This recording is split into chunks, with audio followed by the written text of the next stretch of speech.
All right, in this video, we're going to take our player class and our football player class and our baseball player class. These are the individual members that go on our teams. It's time to create our team class. So we'll go up here, new file. We're going to do a Java class, and it's going to be called team. All right. What do we need to keep track of? What do we want to model about our team? Well, I would say at the very least, we need a property to keep track of the team's name. So we'll put name on here. And again, I'm going to leave the Java doc comments out just to keep things a little closer and tighter. All right, so our team has a name. It has a getter and setter for the name. We probably want a constructor. And I'm going to do that now because when somebody creates a team, I'm going to start out with just a name. So we'll make a constructor for our team, and it will include requiring them to pass in a name. That's pretty good.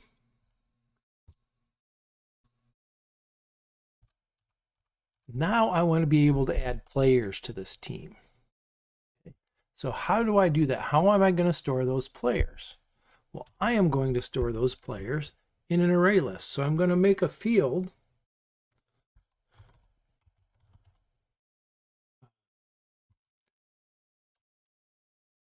that's an array list to keep track of the members.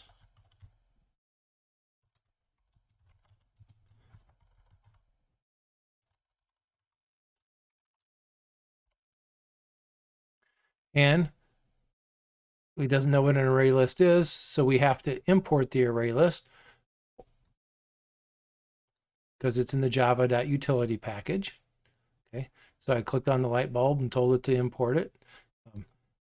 Now it's telling us we haven't ever read this because we haven't used it yet, but that's fine. We can live with that.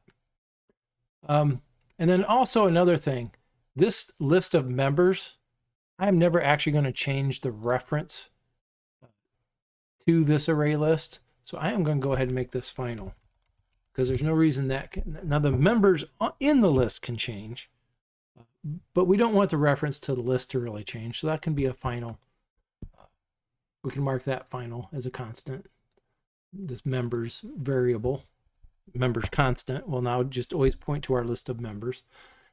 One more short comment about this. When I'm using objects, so I'm using player objects inside as one of my fields on my team object, there's a special name for that. It's called composition.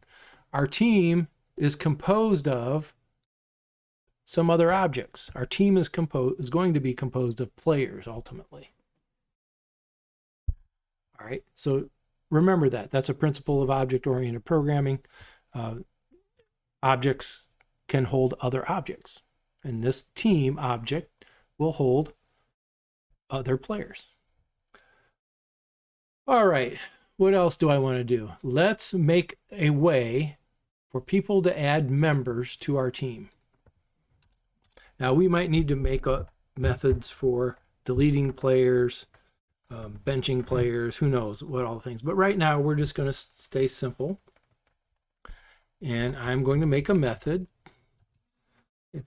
We'll make it a void method. It doesn't need to return anything to us. I'll call it add player. And when somebody calls add player, they need to pass in a player object. So it's going to be a player. And I'm going to give it a name of player. Okay, so I'm declaring the variable, the parameter variable, as type player. Okay. And now we need to write the code for this method. So here's what I'm going to do. I'm going to do some tests. Before I try and add a player, I'm going to make sure they're not already on the team. So I'm going to say if, and I'm going to use one of the methods of the array list class. And I'm going to say if members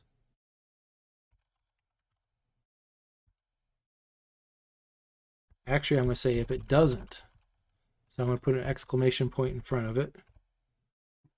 If members dot contains the player that we're trying to add. Okay. So if the members list does not contain the player. Okay. So contains checks to see if this item already exists. If it does, it's true, but we're switching the logic around. So if it doesn't contain the player, then we will add the player. So we're going to call members, that's our array list, dot add, and we're going to add that player. And then we'll print out to the user, whoever's running the program, we will say something like player dot get name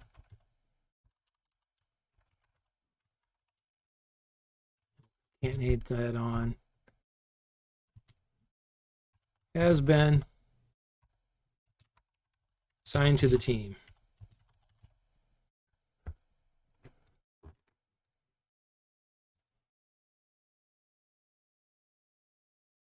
All right, and let's put an else block down here. So our else block is what will run if the members already contain the player. We need to let the user know that. And we'll do the same thing. Player dot get name. We'll concatenate on is already on the team. Put some punctuation in there. All right, so we have a team.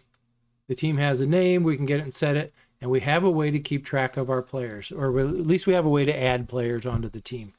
Again, we could flesh out the team class with a whole bunch of different things, but right now we're just worried about the players getting on the team.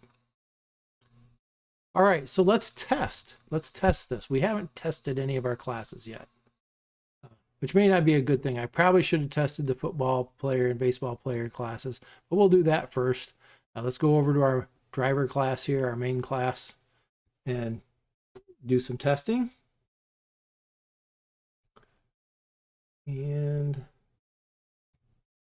let's create a football player.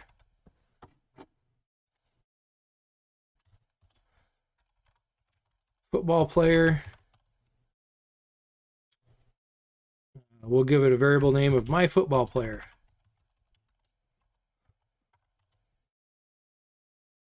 Equals, and we'll create a new football player from our class by calling its constructor.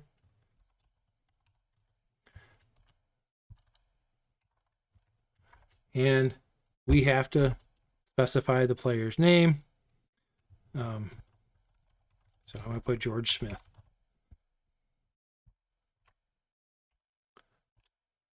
And we've created a football player. We can run it. It didn't give us any errors. So that football player has been created. And let's do another one. Let's do a baseball player.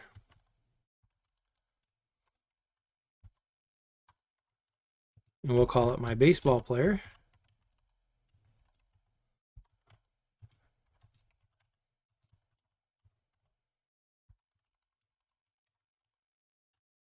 And let's give our baseball player a name.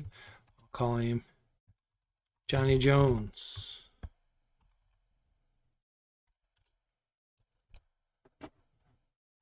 No errors, everything seems to run. We do get warnings that we haven't used these players for anything yet, which is true, we haven't.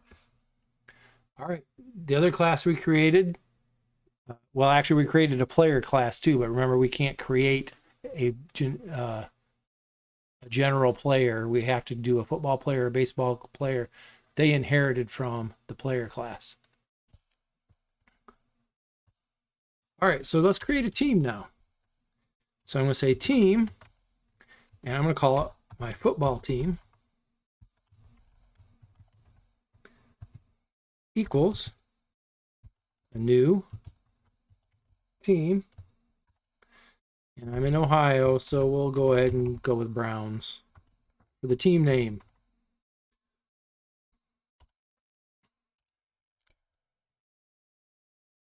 Great. Let's see if it works. Make sure we don't have any errors. So that's a mistake I see a lot of students do. They end up typing a bunch of code without ever testing it. Just like I didn't test my football player, my baseball player classes before I went on the team. It would have done me good to go ahead and try to create a baseball player just to see if I had any errors creep up. Test as you go. That way, if you don't end up putting 3 bugs in and you're not sure where the bugs came from. So I just tested. My football team seemed to work. We don't know for sure yet, but at least it didn't have any errors when we created the team. So let's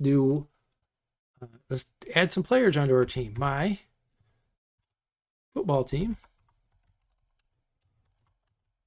dot add player. That's that method we created. And I'm going to add my football player. Okay, so I created this football player up here. I created a team. I'm going to add that football player onto the team. And now we actually get some output. George Smith has been assigned to the team. Oh, you know what? We probably could have made that a little bit nicer. And concatenated on the name of our team here.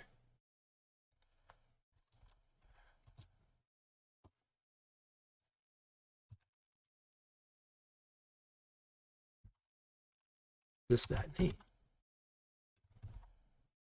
This dot get name.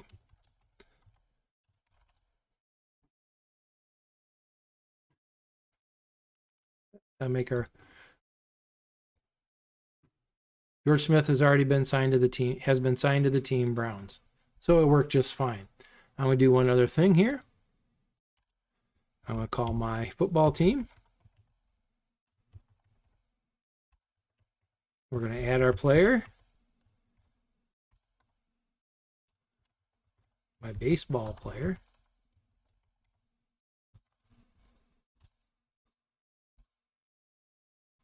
And we'll go ahead and run this.